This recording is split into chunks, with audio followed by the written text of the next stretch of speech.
but we're not prepared to do that quite yet, maybe in a week or so. But right here in Washington, D.C., it's a tremendous honor to bring the global event and this incredible group of people and these unbelievable athletes, the best athletes in the world, to the cultural center of our nation's capital. I just left the Kennedy Center. We're spending a lot of money wisely on making it really beautiful. It's going to be beautiful again. It's like Washington, D.C. We had, by the way, in Washington, D.C., we have the lowest crime numbers they've had in years. Zero, it sounds like it's a horrible thing to say, but I might as well say it. Zero murders in the last week since we've done this. That's the first time in memory that that's happened, if you can believe it, how pathetic that is to have to even say it. And I'm tired of listening to these people say how safe it was before we got here. It was unsafe. It was horrible. And Mayor Bowser better get her act straight or she won't be mayor very long, because we'll take it over with the federal government, run it like it's supposed to be run. The numbers were horrible. It was a crime-infested rat hole, and they do have a lot of rats. We're getting rid of them too. And we've made a lot of progress, and it was extremely unsafe, and now it's extremely safe. We had virtually no crime. The number was down 87%, and I'm trying to figure out where was the 13%, because I don't think it existed. The National Guard has been unbelievable, and they're working with the police. And they have some very good people in there. They have some people that shouldn't be police, actually, but they have some great people there. And the Washington, D.C. is a whole different place. And, Johnny, I'm sure you'll be happy to hear that, too, actually. Oh, yes. But it's a whole different place. People are excited again. They're going out to restaurants again. That was the other thing I saw numbers. That restaurant business is down in the last week. No. Restaurant business, you can't get into a restaurant. Just really lying people. And that's why people don't understand how bad and how dishonest the press is. I saw one poll that had us at 19% favorable on what we're doing with Washington. Then I saw another one that has us 94% favorable. And I can tell you the 94% is correct. The others are fake, just fake news. They got to get their act together. So bad for our country, so sick, actually. So Washington, D.C. is really doing unbelievably well. And the Kennedy Center that we're fixing, I was just there all morning with contractors. We're making it unbelievable. It's going to be unbelievable. It's got great bones, but it needs a lot of work. The World Cup draw will set up the group stage of competition. 48 teams will play in 104 games across 16 North American cities, from Seattle to Vancouver to Atlanta to Miami. It's going to be so exciting for our country. The 2026 FIFA World Cup will be one of the largest and most complex events. This will be one of the greatest events, one of the largest. In a way, it's like Johnny said it better. It's like having many Super Bowls in a short period of time. Because each one of these games essentially is a Super Bowl. Some of them are bigger than Super Bowls, actually. But they're essentially, each one of these games is like a Super Bowl. The 2026 FIFA World Cup will be the largest, most complex set of events in sports history. And the Kennedy Center will give it a phenomenal kickoff, and we'll be involved, and they'll be working over there for quite a bit of time. We have it all set that they can stay there for the big events, the big press conferences and everything else. And they'll be in a very safe capital. That'll be nice. You don't have to worry about walking down the street, Johnny, okay? Thank you. But you could handle yourself. I could. Okay. Already FIFA is projecting 6 million loyal fans will attend the World Cup events next year, and 6 billion more are going to be watching back home, and they think the $6 billion number is going to be actually a low number.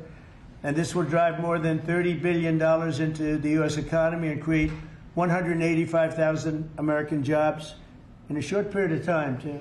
No sporting event attracts more attention, more fans, more viewers, or more revenue than the FIFA World Cup. And again, I'll just say it's the World Cup, and it's the biggest thing there is in sports, and we have it. And I got it in my first administration, and I was really somewhat devastated, as devastated as I can be. I don't have time to get too devastated. I was very happy that today, as you saw, the group that does this, a government group, radical left group, announced that Trump was right. Took in $4 trillion worth of tariffs. That the $4 trillion are going to reduce the deficit by numbers far greater than they ever expected or heard of. And by the way, the stock market went up 1,000 points. That was as of 10 minutes ago. I can't tell you what happened. A lot of things happened. But the stock market's up almost 1,000 points. And it's basically on the news that the release that just came out from government that the tariffs that everybody was talking about, that the whole world respects us for because of what we did. The tariffs are going to be at $4 trillion. They're going to reduce the deficit by $4 trillion, Mr. Vice President. Pretty good, sir. Too bad it's not 5, right? That's right. It's had a huge impact, and the stock market is way up. But this will drive more than $30 billion in U.S. economy and create 185,000 American jobs. No sporting event attracts more attention or more fans or anything else. And I just look forward to the draw. So we're going to have the draw, essentially, Johnny, at the Kennedy Center. Yeah. And by that time, it'll be in even better shape. We're working on it. It's about a year project to make it. It'll be great. It'll be fantastic. You see the way this is looking? Look, nice. I can't tell you how much that gold costs. A lot of money. There's nothing like gold, and there's nothing like solid gold. But this beautiful office needed it. It had to be representative. When we took it over, it was dirty, not clean. I immediately changed the chair and had this beautiful desk renovated, brought out by the White House. People that do this, they did a great job. They sent it out. We have a craftsman who's great. But this was not appropriate for the Oval Office when I took over. And now you look at all those paintings you're allowed to turn back. All of these are great presidents, and they were all in the vaults. They were in vaults for some cases much more than 100 years. And now they're proudly hanging on the Oval Office walls, and I can't imagine anybody changing it. But they were buried in vaults for over 100 years, many of them. So it's very exciting. People come in, they really love it. They love what we're doing here. They love what we're doing in D.C., and they love what we're doing, most importantly, in the country and the world. I'd like to ask Johnny to say a few words. He's the head of the whole thing. He's been there for a long time, probably the most respected man in sports. He's amazing, actually. Works very hard, and he's got the biggest event in the world coming right here to the United States. And we did a little for Canada, we did a little for Mexico. We thought, see, I'm a good citizen. I said, let them have a little piece. So we gave a little to Canada, see how nice I am? And we gave a little bit to Mexico. And Johnny, please say a few words. Thank you, President. Great honor for me to be here with you today, President, Vice President, Excellencies. Fantastic to announce what you said, which is the final draw of the FIFA World Cup on the 5th of December here in the capital, in the Kennedy Center in Washington, D.C. at 12 noon sharp. It will be broadcast live all over the world. 1 billion viewers will watch it, and it will determine, of course, the match schedule, which 48 participating teams will play. You said it, 104 matches in 1 month, 104 Super Bowls. This is not just the biggest, the greatest event, not just a sports event, it's a social event as well, with a lot of emotion. We are uniting the world, Mr. President, uniting the world here in America, and we are very proud of that. And those teams, those national teams who will come here to participate in this draw with their coaches, with their presidents, they will all be proud to be part of writing this history. And that's why we brought as well this, which is the winner's trophy. It is the trophy that the winner of the FIFA World Cup wins. Only the FIFA president, presidents of countries, and then those who win can touch it, because it's for winners only. And since you are a winner, of course, you can as well touch it. It's pretty heavy. Yeah. It's the winner trophy. The last one who lifted that is Lionel Messi of Argentina. And here it is in the Oval Office in the White House. Can I keep it? For you. Well, you can keep it after the World Cup. We're not giving it back. That's serious. It fits well. It goes very well on the wall right over there. We'll put it right below the angels. It fits well here, I think. That's beautiful, yeah. You can keep it until we have to give it to the next winner. That's fine. That's a beautiful piece of gold, I will say. That's beautiful. Yeah.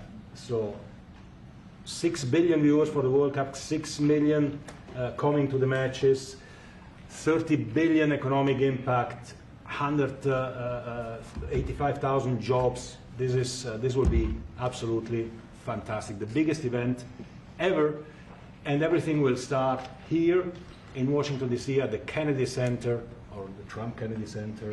We'll see that how it will be called on the 5th of September at noon sharp. 5th of December, noon sharp.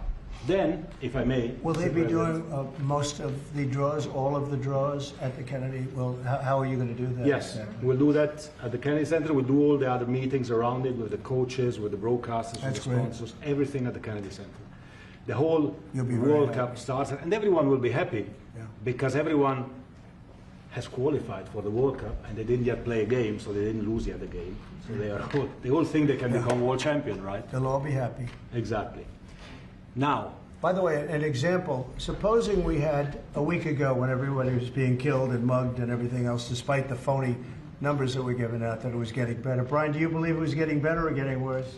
Oh, the crime was getting worse. I mean, I was robbed. It was getting way Went worse. after you. Yeah. How did the other guy come out? Well, he came out with my briefcase, Yeah, unfortunately. with you. Yeah. So, Robert 1, Brian 0. No, but can you imagine you do this and then you start hearing that they had a 20-year reduction of crime. It's worse. It was worse during the Biden administration than anybody's ever imagined possible. And I guarantee you he wouldn't be here if those numbers continued. But now we have total safety. We have total security. And for the border, in 3 months, 0 people. These are done by liberal people that do these charts. 0 people came through our border in the last 90 days. Can you believe it? 0. Last year we had millions of people coming in. And they came in from the wrong locations. They came in from, they came in, a lot of people that shouldn't be here. So now when we have this event in December, it's going to be very safe. Johnny, you can walk down the street with your beautiful wife. yeah, You can take her to dinner if you can get a reservation, which I doubt. they're all full, the restaurants. I know. They're all full. I heard that too. The restaurants aren't. The restaurants, since we are doing this, are doing great. And many new restaurants are going to open because, as you know, many closed. Many restaurants closed because the crime was so bad. This will be one of the safest places anywhere on earth. So, you know, I really am honored that the National Guard has done such an incredible job working with the police. And we haven't had to bring in the regular military, which we're willing to do. We have to. And after we do this, we'll go to another location and we'll make it safe also. We're going to make our country very safe. We're going to make our cities very, very safe. Chicago's a mess. You have an incompetent mayor, grossly incompetent. And we'll straighten that one out probably next. That'll be our next one after this. And it won't even be tough.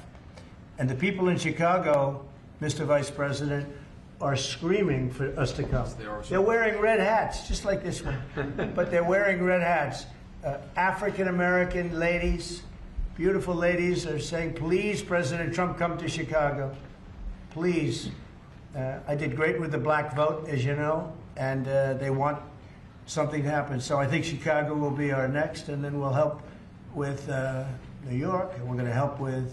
And I think really, I think a lot of these people that you see on television, they are, including the people in this audience, they'll say bad things about me, and then they'll say, "Thank God he's here," because half of them got mugged, and they don't want to get mugged again. But they're, you know, they work for they work for stupid people that are radical left. And they're made to do things and say things that they don't want to be saying. But the people right here are all happy because you're not going to be mugged in Washington, D.C. anymore. I just want to say Johnny's been my friend for a long time. He's an incredible guy. And we will lay out the red carpet. Andrew, you're going to be fantastic. Rick is going to be everything Rick ever touched has always worked out. And he's working with me on the Kennedy Center. And his very good friend was an actor on Broadway for 5 years, right? And I assume he's helping us a little bit, right? Yes. And Andrew, you're all excited about it? Absolutely. Would you like to say something? This is a great opportunity, Mr. President, to show off the first 250 years of the United States of America, the greatness, and then the hope and promise of the next 250 years. When you think this World Cup is going to be over our 250th birthday, Mr. President, your leadership, obviously, with FIFA leading the way, this is the largest sporting event in the history of the world under the Trump administration. So very excited. I just want to say one thing. Andrew Giuliani, so his father is Rudy, the greatest mayor in the history of New York, I think by far. He took a ravaged city, a city that was really under siege. Probably most people thought it was going to survive. He turned it around. He was a great, great mayor. And then they treated him very, very unfairly. You go back and tell your father all of the things that have come out over the last couple of months through Tulsi and through all of the people, Cash, everybody. They've proven your father 100% correct. His father was treated so unfairly. Your father has been 100% correct. And tell him we all love him, okay? Thank you, Mr. President. He's been amazing. What he had to go through was very, very unfair, nasty. These are bad people. Mr. Vice President, would you like to say something? Well, sure, Mr. President. Thank you, and thanks to Johnny for being here. We're very thrilled about the World Cup. Just to echo something the President said about crime in Washington, D.C., this is the national capital of the greatest nation in the world, and we had murder rates just a few weeks ago that rivaled some of the worst third world cities anywhere, even in very, very poor regions of the world. Why did we accept that? Why did we allow it to happen? We allowed it to happen because we had broken leadership in Washington, D.C., and unfortunately sitting behind the resolute desk. What we have shown in just under 2 weeks of taking law enforcement seriously is that the American people can have their streets back if their leadership is willing to put in the time and the resources. Mr. President, you've shown in Washington, D.C. that we can have safe streets again. We've just got to have the political willpower to focus on the bad guys and to give the American people back their communities. We are focused on doing that thanks to the President's leadership. Thank you. And that's a really very small percentage. It's 2%, 3%, but that 2% and 3% wreaks just havoc throughout a community. People are petrified, and I notice a couple of the women in the back are shaking their head, yes, yes, yes. I won't report who you are because you'll end up losing your jobs, but it's true. It's amazing. And the police, and you look at the D.C. National Guard, I saw pictures of them last night getting off vans and all, and I saw some bad ones running, but they're not running so much anymore. They're not there. They're just not even, they're not even trying. You're totally safe. Now, there'll be something happening sometime. I don't know. Maybe it won't be for a long time, but this was every night would get reports of people being mugged and killed. There's one woman on television last night. She had a badly busted up nose, and she's I like our streets the way they used to be, and she thinks it's going to happen like by doing nothing. And they say, what happened to your nose? She got slugged by a guy walking down the street. Slugged. Her nose will never be the same, I guarantee you, unless it takes a pretty good turn. She wasn't really for us. But she sort of said, well, maybe something has to happen. Before this happened to me, she got whacked. And I don't think she'll ever be the same. She was a half a Trump fan, a woman that would have never been a Trump fan, but she was hit hard. It's not going to happen anymore. Not going to happen anymore. But then we're going to beautify the city too. That's where I was today at Kennedy Center. And we're going to beautify the city like it hasn't. And we're working with Clark Construction, the biggest construction company in Chicago, and in Washington. And the head of Clark is great. He's all over the world, actually. But Washington, I would say, is their home. That's where they do the best work, the biggest work.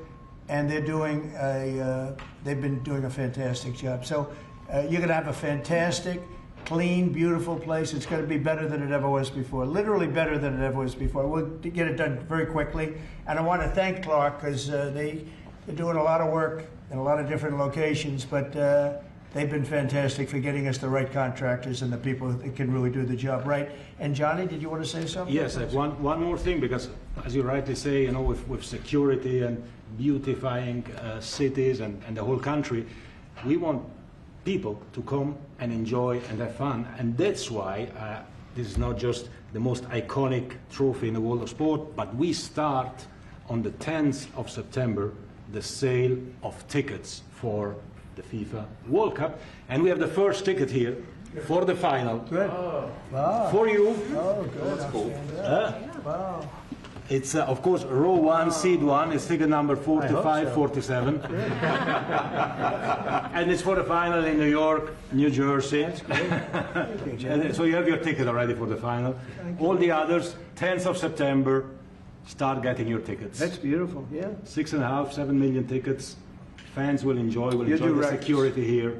Would be fantastic. You're going to do record business, I think. 100%. Christy, would you like to say something? Yeah, Mr. President, millions of people will come to this country, and we'll make sure they get their travel documents, their visas, that they want to come here and spend their money and enjoy this sporting event. It'll be the largest event in the world. And sir, you're reminding me of something that my dad used to say all the time when I was growing up. He would say, Christy, you kids need to look like you respect yourself before anybody's going to respect you.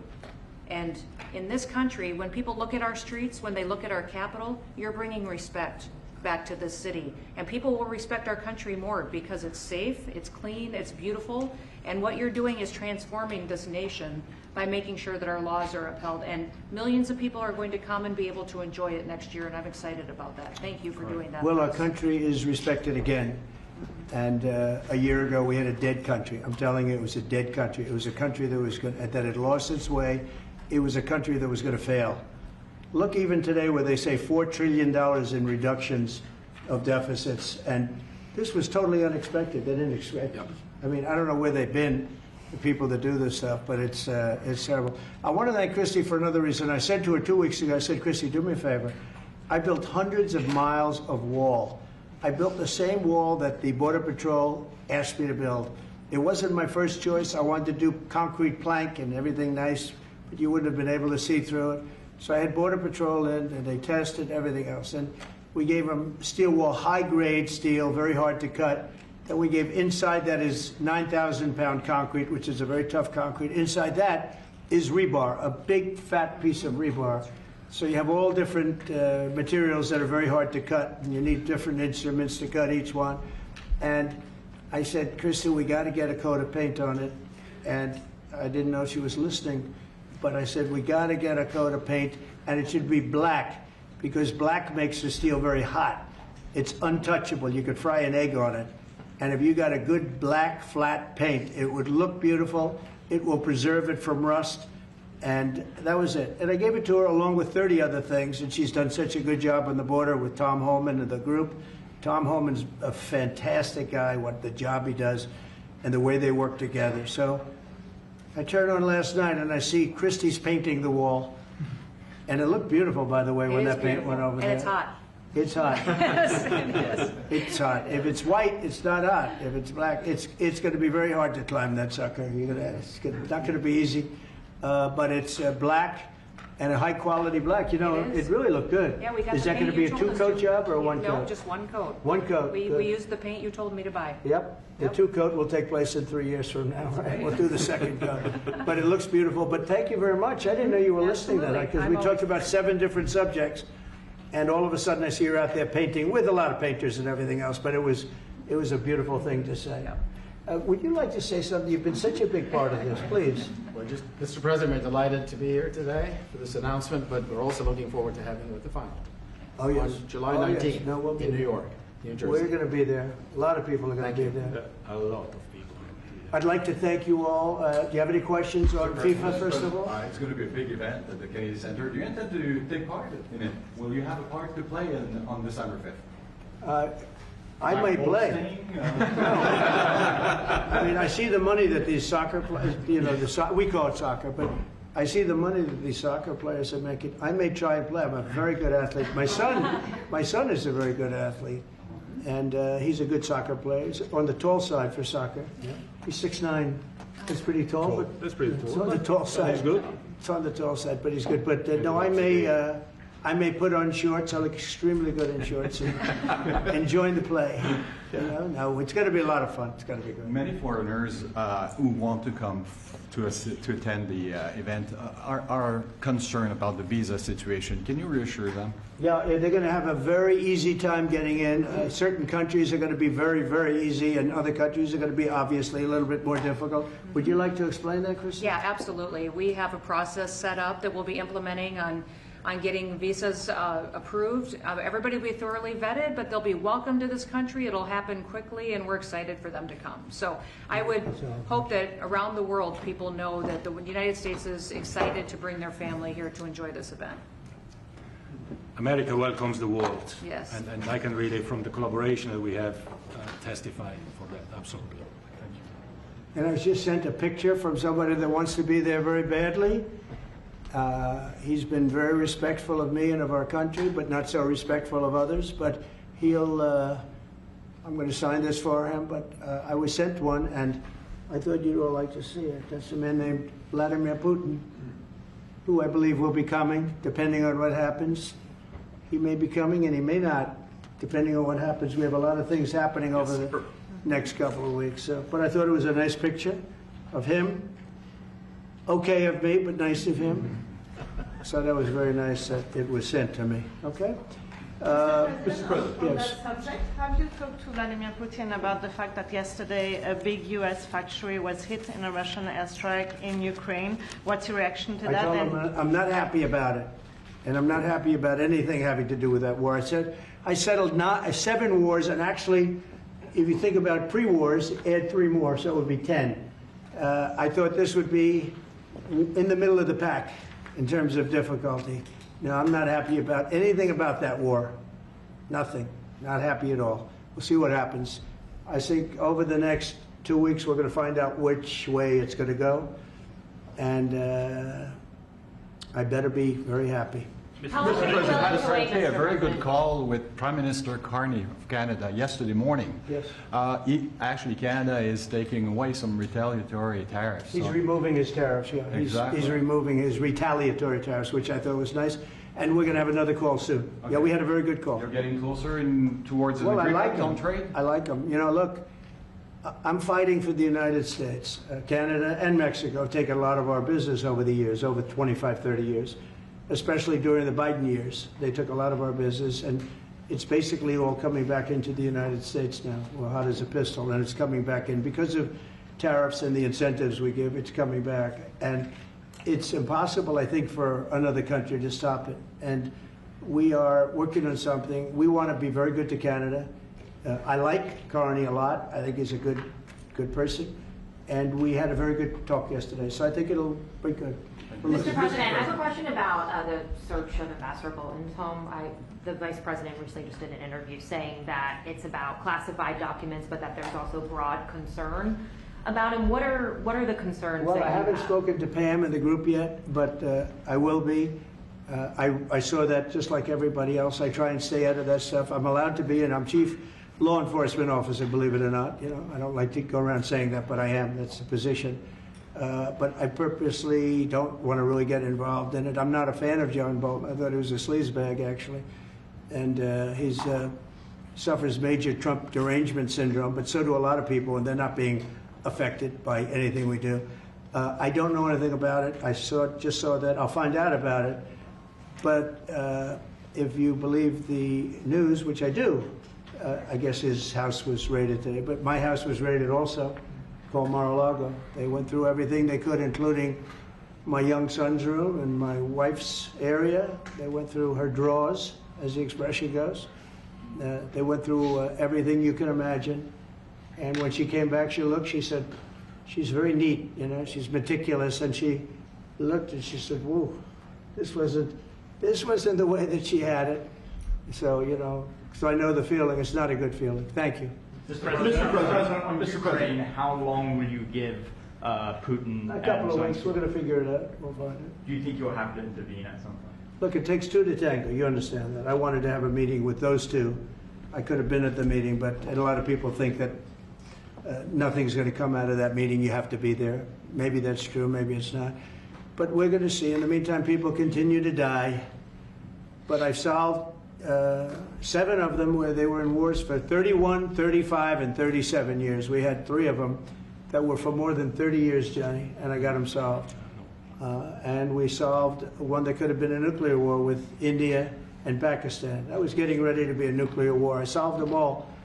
And this one, I thought we would have had it done by now, but it's more difficult. There's a lot of anger, a lot of hatred. There's a tremendous amount of hatred there. So.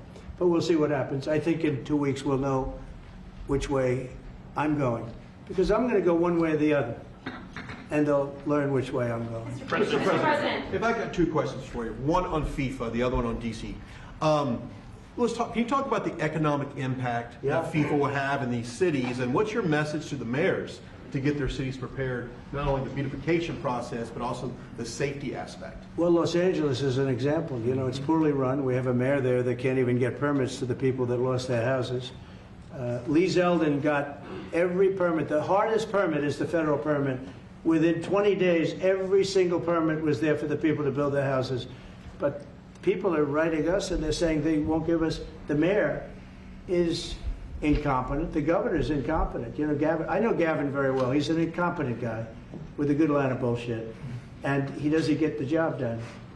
And frankly, those people want to build their houses. It's terrible. They could have been built. Some of them could have been built already.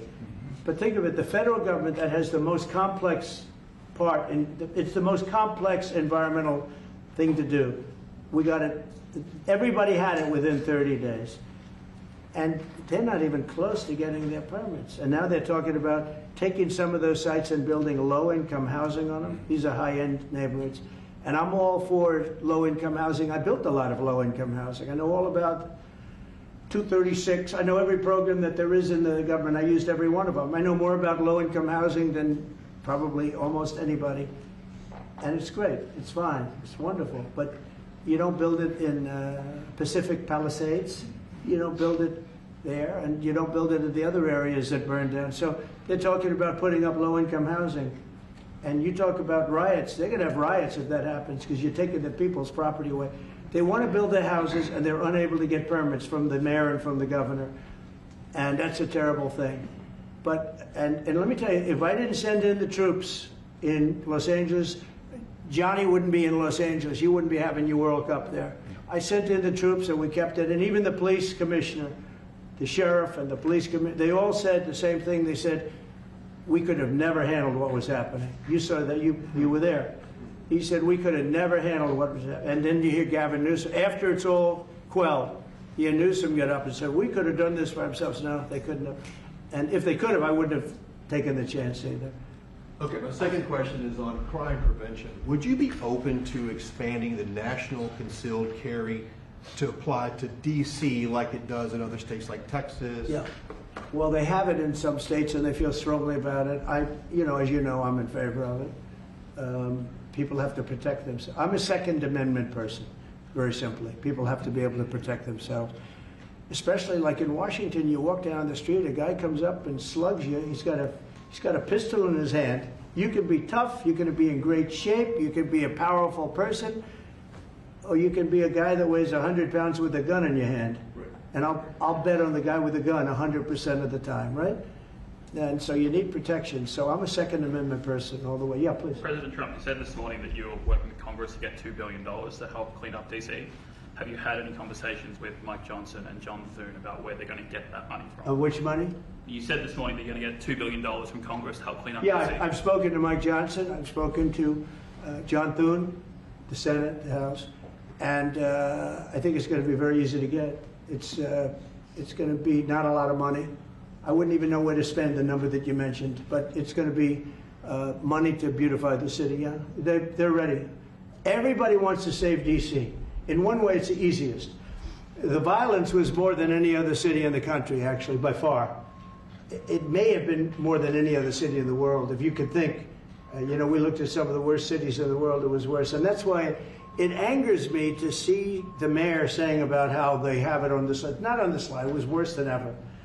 Yeah, we have no problem getting that money. That money will come out of Congress. I think it'll be even bipartisan. And is the plan I mean, I would imagine Democrats would vote for that one. Is the plan to get it before the September 30 spending deadline on the Hill?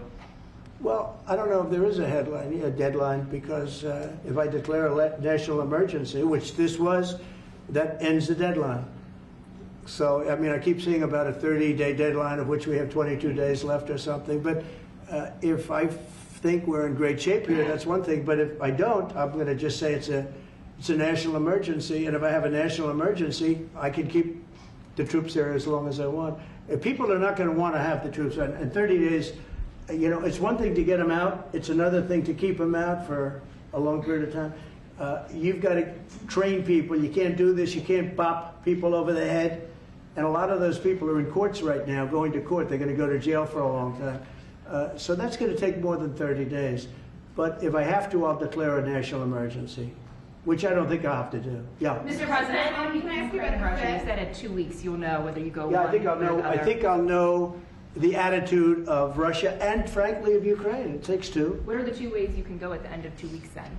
Well, then I'm going to make a decision as to what we do, and it's going to be a very important decision. And that's whether or not it's massive sanctions or massive tariffs or both, or do we do nothing and say it's your fight? Look, I would have never been in this war if I were president. You wouldn't have had this war. It was never going to happen. This was caused by stupid people that fought.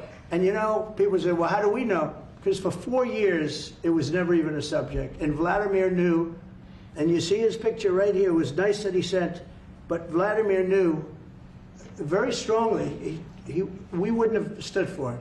It wouldn't have happened. 100% wouldn't have happened, but it did happen. And now they're losing from 5 to 7 young kids. Think of it, you're a parent and your son is leaving. He's Russian or he's Ukrainian. And he's leaving and they're waving goodbye. Nice, beautiful kid, nice crew cut, all set, he wants to be a soldier. And he goes there, first week he has his head blown off. And he's no different than you people, me. And it doesn't matter where. I mean, I solved a problem in the Congo that was vicious. Rwanda and the Congo, the Republic of the Congo. And they were fighting for 31 years, and it was machetes. People were getting their heads chopped off. That was going on for 31 years. I got it solved. You saw it. They came to the White House, we signed an agreement. It was amazing. People can't believe we got it done. I love to stop killing. I really do. People thought it would be just the opposite. Hillary Clinton said, oh, he'll get us into a war. No, I'm getting everybody else out of wars. Are you saying there's a real possibility then that you do nothing if Putin doesn't come to the table for a ceasefire or try to end the war? I'll see whose fault it is. If there are reasons why, I'll understand that. I know exactly what I'm doing. We're going to see whether or not they have a meeting. That'll be interesting to see. And if they don't, why didn't they have a meeting? Because I told them to have a meeting.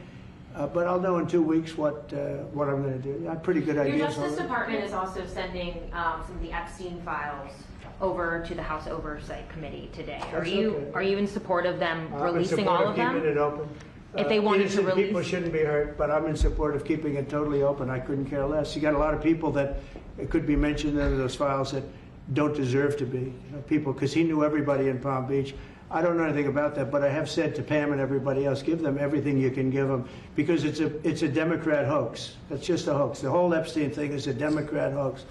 So we had the greatest 6 months, 7 months in the history of the presidency, and the Democrats don't know what to do, so they keep bringing up that stuff. But it affected them. Bill Clinton was on his plane and went to the island supposedly 28 times. I don't want to bring that up, frankly. You have Larry, whatever his name is, Summers, the head of Harvard, who was Jeffrey Epstein's best friend. Nobody ever talks about that. I mean, but I don't want to hurt Larry Summers, but he was best friends with Jeffrey Epstein.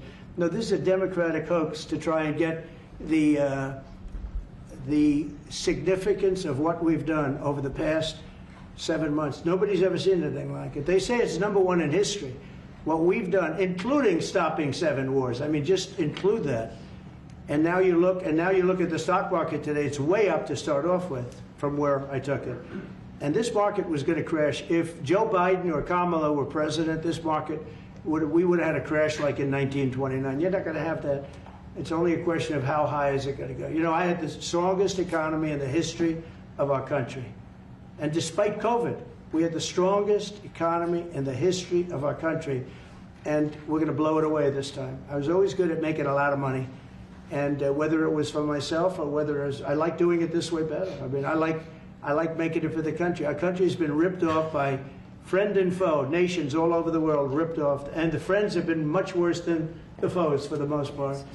And they're not ripping us off. We just signed a deal with the European Union. They're paying us essentially $950 billion, like a signing fee. They're going to buy $750 billion worth of energy. They weren't buying much of our energy there. And they're very smart in doing it. And as you know, Ursula was here a couple of days ago having to do with the people, the leaders that we had a great, people said they've never seen anything like it. Well, we had the leaders of Europe right here in the Oval Office. and she's so happy that she has an agreement. But people aren't ripping us anymore. We're run by, this country is run by smart people now. Mr. President, in Israel... Two questions. One is about Intel. There have been reports that you're considering taking a stake in Intel.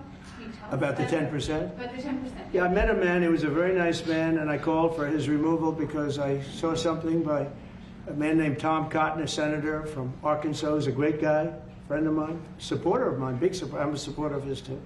And he wrote a pretty nasty story about the head of Intel. And I said, well, if that's right, he should resign. And he came in, he saw me, we talked for a while. I liked him a lot. I thought he was very good. I thought he was somewhat a victim, but you know, nobody's a total victim, I guess. And I said, you know what? I think the United States should be given 10% of Intel. And he said, I would consider that. I said, well, I'd like you to do that because Intel has been left behind, as you know, compared to Jensen and some of our friends, NVIDIA, some of the people, and the people in, because Intel should have never been. Intel was the biggest, most powerful chip company in the world. And then they started leaving.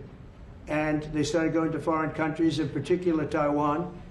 And if we had a president that would have said, okay, you can go to Taiwan, but we're going to put a 100% tariff or a 200 or 300 or a 500% tariff, anybody that sells into the United States has to pay. They wouldn't have left.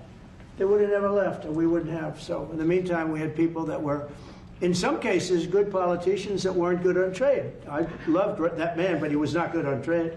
I totally disagreed. He allowed the car industry to be taken out of this country. We lost 50% of our car industry. But that's all coming back. It's all coming back. But if somebody would have said that with Intel, would be a giant right now. Now, with that, they've had some bad management over the years, and they got lost. And I said, I think you should pay us 10% of your company. And they said, yes. That's about $10 billion. I don't get it. This comes to the United States of America.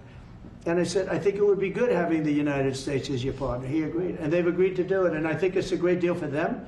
And I think it's a great deal. He walked in wanting to keep his job, and he ended up giving us $10 billion for the United States. So we picked up $10 billion. And we do a lot of deals like that. I'll do more of them. If somebody has, like we have restrictive covenants with Jensen. We have, it's NVIDIA. And to unrestrict the covenant, nothing to do with losing our powers or military or anything, because that I wouldn't do. But there are things you can do that don't affect us, that actually help us. And if we're going to give somebody a free out, a restricted covenant, we have a strong restrictive covenant on certain industries. And I will absolutely give somebody a opening on a restrict to do a lot of business, which is good for us, as long as it doesn't hurt us in a security or military way. And if I do that, I think the country should be paid, because anybody else, I have it in real estate, where I'll have a deal with somebody and I'll have them restrictive covenant. Then they'll come back and they'll say, I'd love to be able to build over here, but I'm not allowed to because you have me covered, you have me restricted. I say, I'll let you build over there, but pay me a lot of money. No different. But the country never did it because the country was run by foolish people.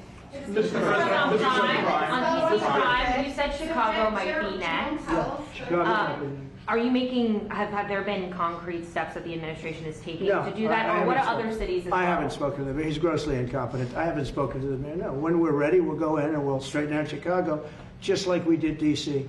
Chicago is very dangerous, great place. I built great stuff there. I have the most beautiful building in Chicago, I think. But I hate to see what's happened to Chicago. Chicago was our greatest city, actually.